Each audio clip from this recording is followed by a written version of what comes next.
One of the most exciting scientific findings of the past half-century has been the discovery of widespread trophic cascades.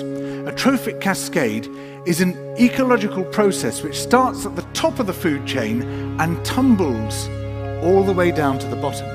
And the classic example is what happened in the Yellowstone National Park in the United States when wolves were reintroduced in 1995. Now, we all know that wolves kill various species of animals, but perhaps we're slightly less aware that they give life to many others. Before the wolves turned up, they'd been absent for 70 years.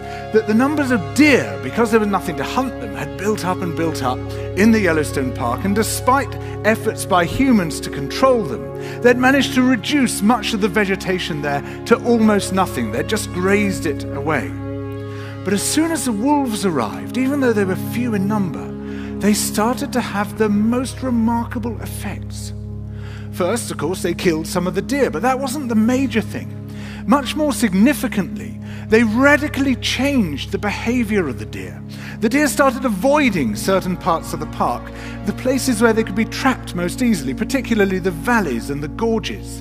And immediately those places started to regenerate. In some areas, the height of the trees quintupled in just 6 years. Bare valley sides quickly became forests of aspen and willow and cottonwood. And as soon as that happened, the birds started moving in. The number of songbirds, of migratory birds, started to increase greatly. The number of beavers started to increase because beavers like to eat the trees.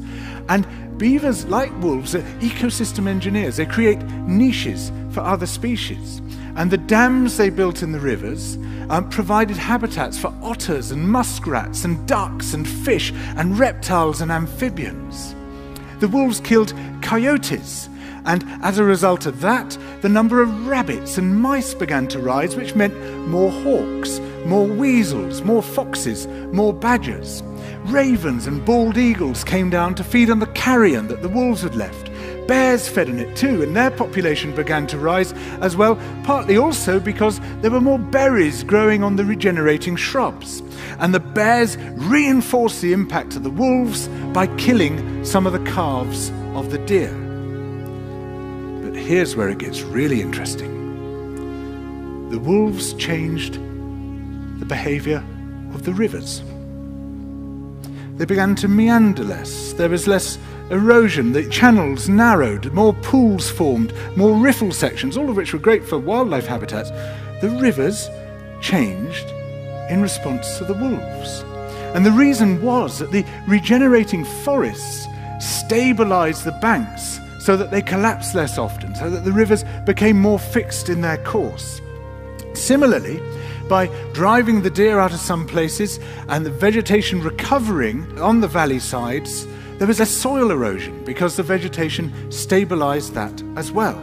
So the wolves, small in number, transformed not just the ecosystem of the Yellowstone National Park, this huge area of land, but also its physical geography.